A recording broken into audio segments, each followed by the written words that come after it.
meio da Amazônia, no coração da Amazônia, é o Lago Catalão, né? O Catalão está situado justamente no encontro de dois dos maiores rios da bacia amazônica, o Rio Negro e o Rio Solimões. A partir daí, no Brasil, é o que a gente chama de Rio Amazonas de fato, né? Essa região do Catalão tem diversos nomes: Ponta do Catalão, Lago do Catalão, Ilha do Catalão. Tem muita gente morando nessa área há muito tempo.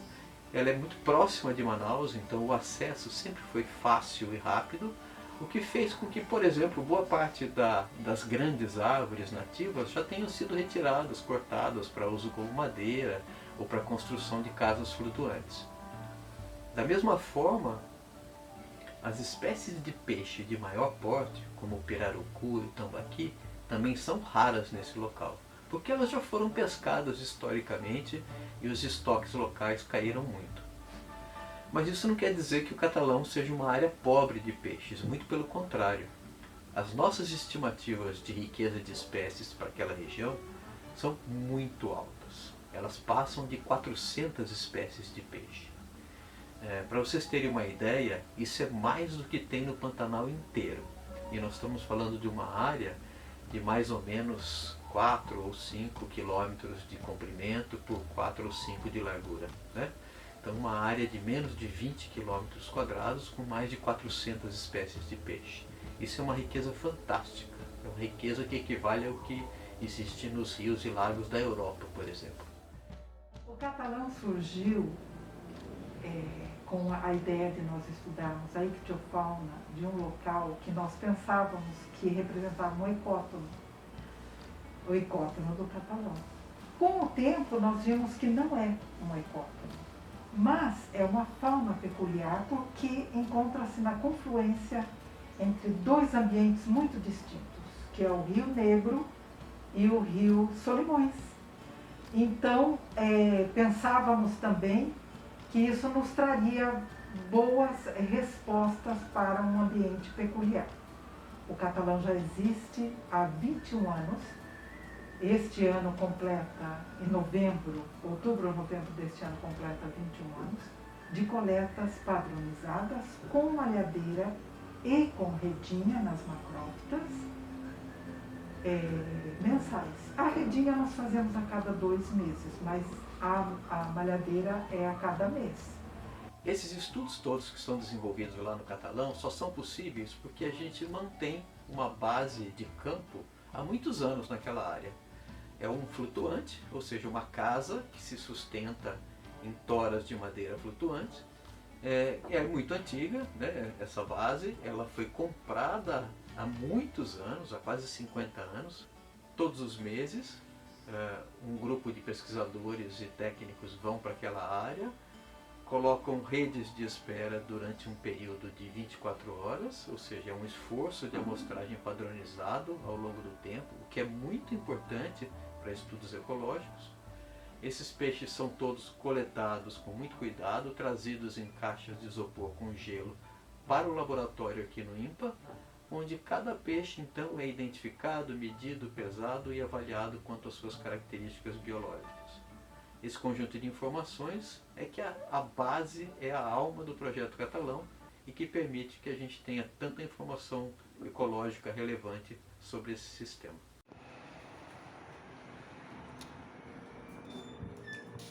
Bora, dale.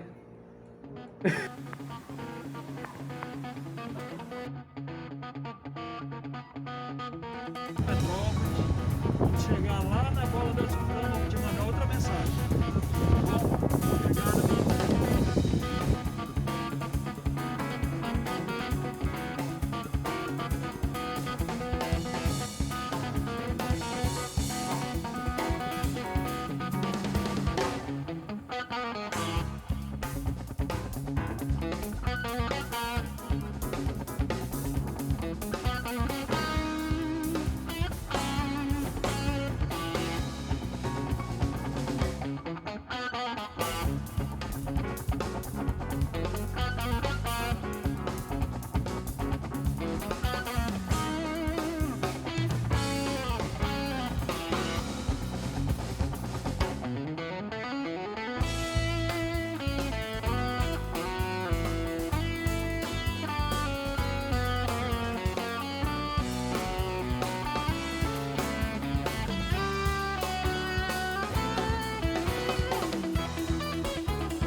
aqui a gente tem as duas espécies de jaraqui, né? Jaraqui escama grossa e o jaraqui escama fina. Jaraqui fácil de separar por conta desse padrão aqui na cauda, preto e amarelo, muito característico, né? Mas para separar as duas espécies, basicamente tem que prestar atenção no tamanho relativo das escamas e na proporção da cabeça. Em escama grossa, as escamas são bem maiores, né? Se a gente contar, a gente vai ver que o número é bem menor do que aqui na escama fina, mas só de olhar a gente percebe que elas são muito maiores. O corpo é mais alto na escama grossa do que na escama fina e a proporção da cabeça também, em relação ao tamanho do corpo. Tem a cabeça maior, proporcionalmente, do que o jaraqui escama fina. Então, quando a gente tem os dois assim na mão, muito próximos, é bem fácil de separar, não tem muito mistério não. Jaraqui escama grossa é Semaprochilodus insignis e o jaraqui escama fina Semaprochilodus tenius. Então, esse é o pacu manteiga, é uma das espécies mais comuns que a gente tem aqui na várzea, é super importante na pesca comercial. É um serra-salmídeo, né, da família das piranhas pacus, que tem esse nome porque tem uma serra ventral aqui, uma serra óssea.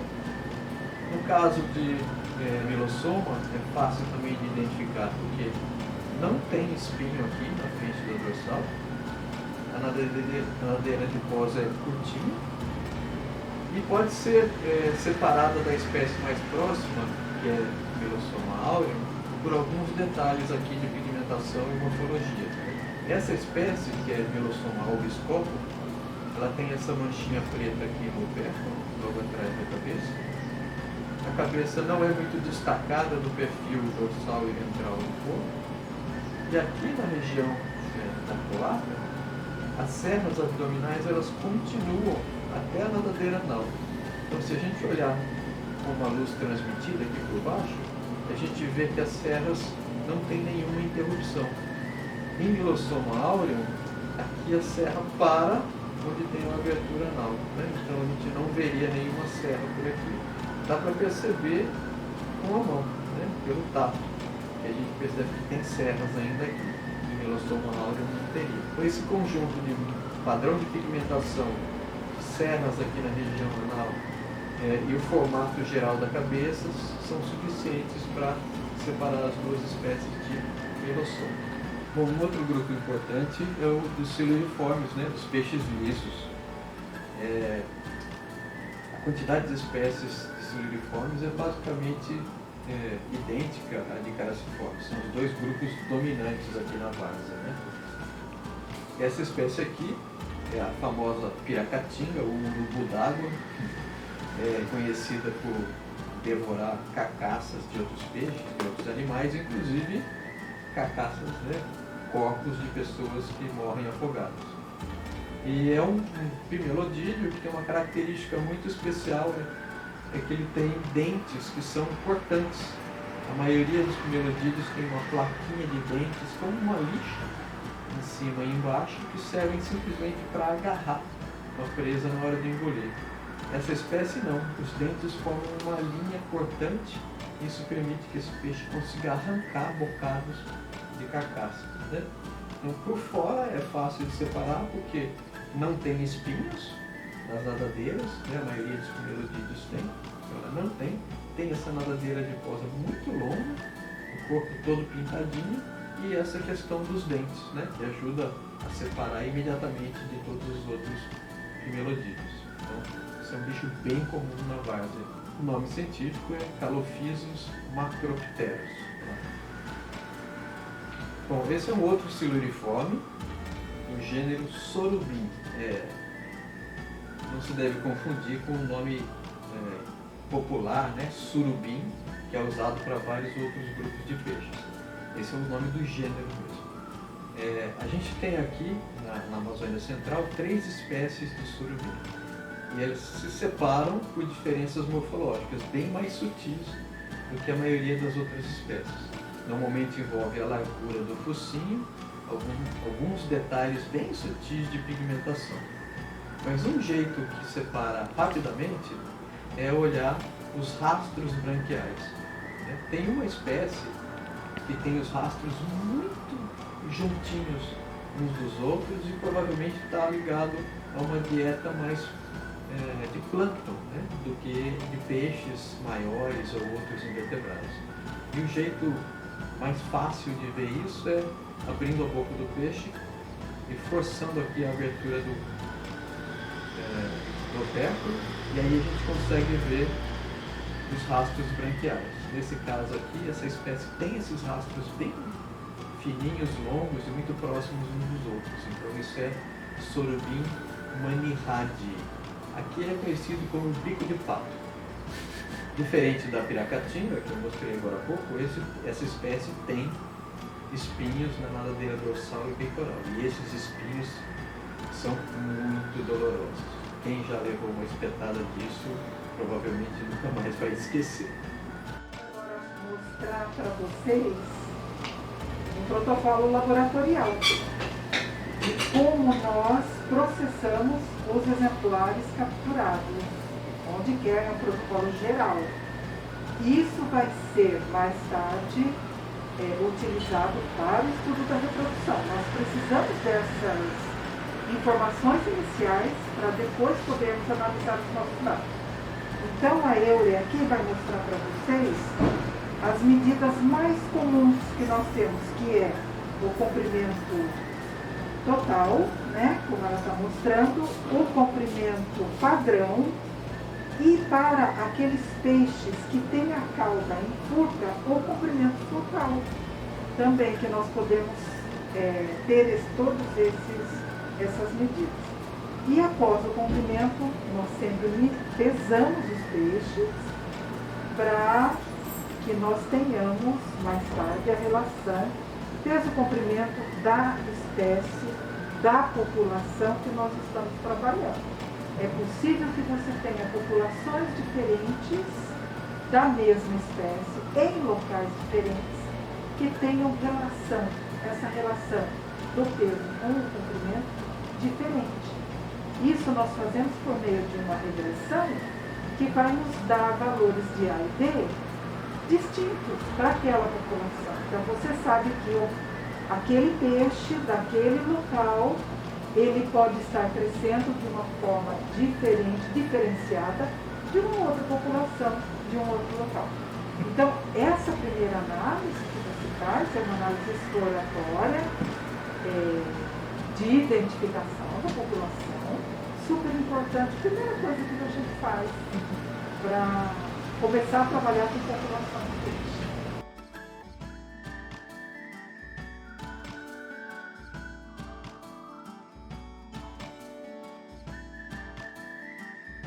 Agora, depois da medida e pesagem, nós vamos abrir esses exemplares para a visualização dos órgãos internos. Parece uma coisa simples, abrir peixe. Entretanto, nós temos que tomar muito cuidado para não estragar o que a gente vai ver depois. Algumas vezes, nós podemos usar, dá licença um pouquinho, uma tesoura romba pontuda, que a gente possa fazer o primeiro corte com a romba e seguir adiante preservando o intestino, estômago. Inúmeras vezes a gente acaba vendo peixe com o estômago cortado, intestino cortado, a gônada fora do lugar, simplesmente porque a maneira de usar a tesoura não foi bem,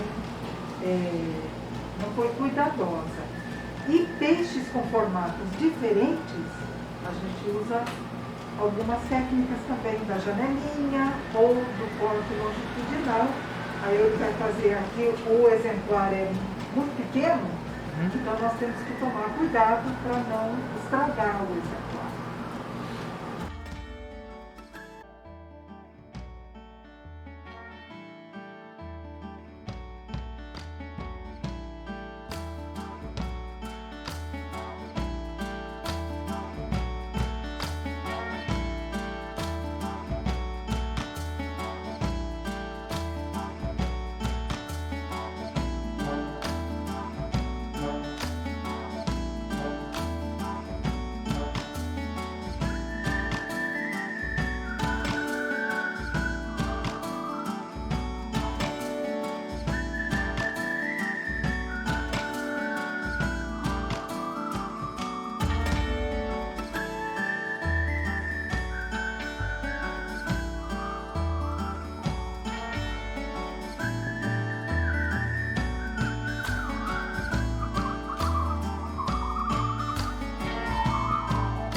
Então, nós vamos visualizar agora internamente na cavidade abdominal, mostrando primeiramente para vocês a posição da gônada.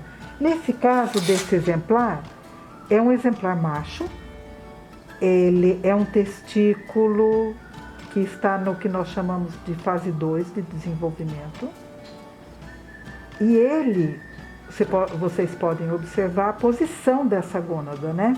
Que fica superiormente perto da coluna vertebral, que se estende por toda essa área, chegando até a orifício urogenital.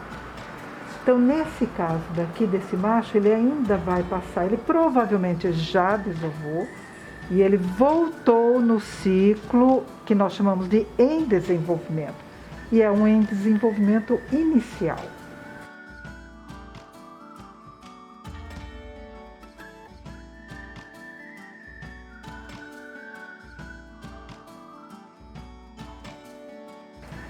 Além desta medida, desta tomada que nós fazemos, a gente dá uma olhada em outros aspectos que nós temos aqui na cavidade abdominal, como por exemplo, se o estômago tem alimento ou não. Aqui está o estômago desse animal. Se ele tem alimento ou não e qual é o grau de repressão desse estômago. Nós usamos uma escalinha de 0, 1, 2, 3, 0 quando está vazio completamente, 1, mais ou menos 25% daquele estômago tem alimento, o 2, 70% por aí, e o 3, totalmente repleto. Também tem o intestino, que nós observamos aqui, que no caso está bem limpinho, a gente não vê, a olho nu não vemos o alimento, né? A bexiga natatória lá atrás. E além disso, um indicador muito importante em biologia de peixe é a quantidade de gordura cavitária, que dá para a gente acessar visualmente, macroscopicamente. Nesse caso, é uma 0 gordura. Esse peixe está bem livre de gordura cavitária. Nós também usamos uma escala de 0 a 3. 0 gordura, nesse caso, 1, 25%, 2 seriam 70%, 50% a 70%, e 3 com a cavidade totalmente repleta de gordura aqui. Aqui nós temos o fígado, aqui em cima. Eu não quero estraçalhar o peixe aqui para mostrar para vocês, mas do outro lado nós deveremos encontrar o outro testículo. Lembrando que a maioria dos peixes possuem um par de gônadas, então sempre vai ter um ovário ou um testículo do lado direito e do lado esquerdo.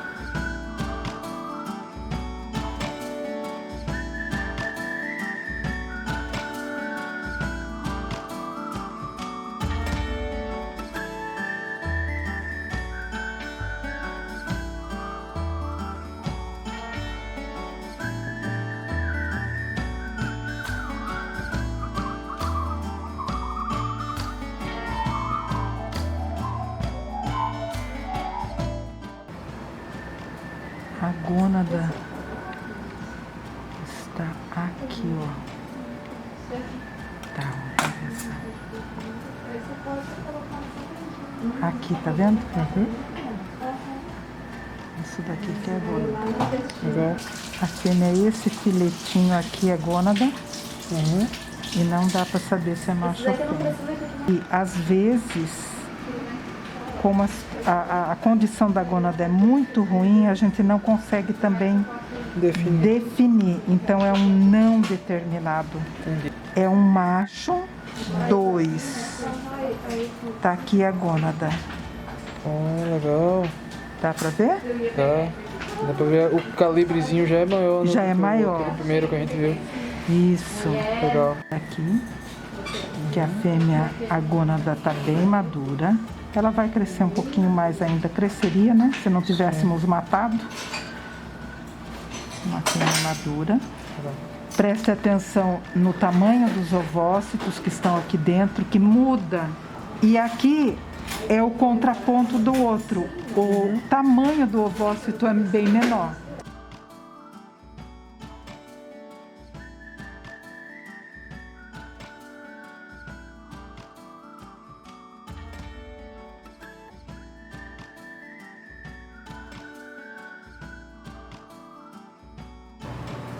Sobre o que eu vou falar para ele? Sobre eu vou pesar as depois que a gente faz a biologia do peixe, né, o estado de maturação do anadal, a gente ainda obtém algumas outras informações que são importantes, né? Aqui, por exemplo, esse peixe ele foi eviscerado e essas vísceras foram separadas. Então, aqui tem o fígado, aqui tem o trato digestório, estômago e intestino, e aqui tem a gônada. E eles vão ser pesados separadamente.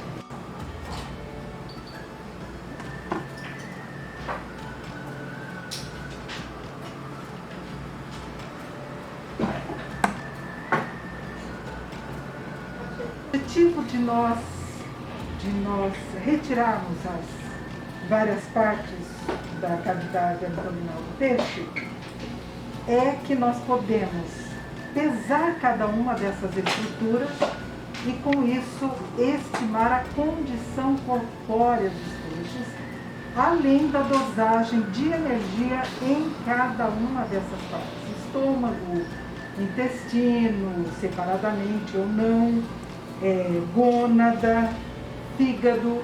Isso tudo serve para nós termos uma ideia de como funciona a dinâmica da energia no peixe e também a estimativa da condição corpórea. Além disso, o peixe eviscerado, ele é pesado novamente.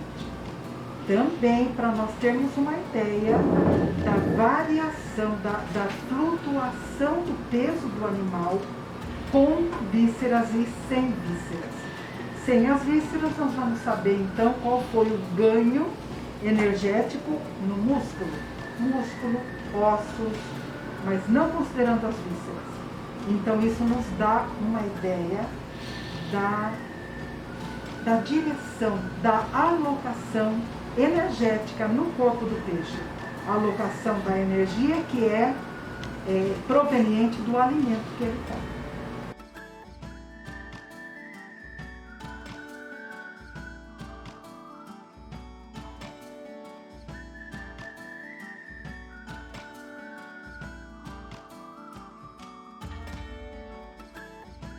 Estruturas que nós coletamos do peixe, além de fígado, estômago e intestino, que daqui a pouco nós vamos falar um pouquinho sobre para que são utilizados, é o músculo.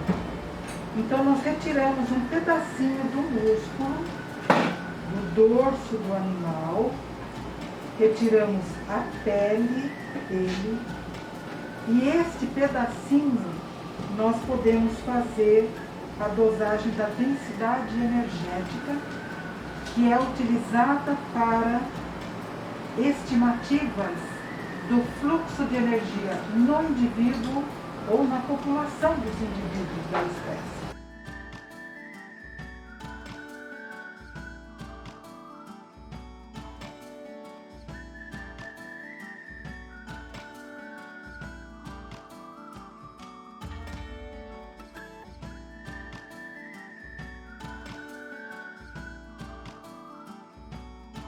Então, com isso nos permite acompanhar a flutuação da comunidade e nos permite também acessar informação de uma coisa super importante que todos nós estamos interessados, que é ver a influência das mudanças climáticas globais sobre uma fauna aquática. A maior parte das informações que nós temos é de fauna terrestre, mas a aquática não. E nós temos conseguido observar a influência de mudanças além da temperatura sobre fauna aquática, o que é super interessante e inovador. Nós temos conseguido ver isso na reprodução dos peixes, o quanto a reprodução dos peixes fica comprometida em função dessa variação no padrão de chuvas e, com isso, na duração e na intensidade das cheias e das secas. Isso tem sido fundamental para nós entendermos a dinâmica da comunidade de peixes que existe no Catalão. Obviamente, além disso, nós temos muitos outros produtos. Produtos na questão energética, por exemplo, a dinâmica reprodutiva, estratégias de vida dessas espécies. São informações que nós temos conseguido obter em função deste projeto. Isso faz do Catalão um grande laboratório de pesquisas a céu aberto e que tem gerado muitas informações importantes para o conhecimento da ictiofauna amazônica.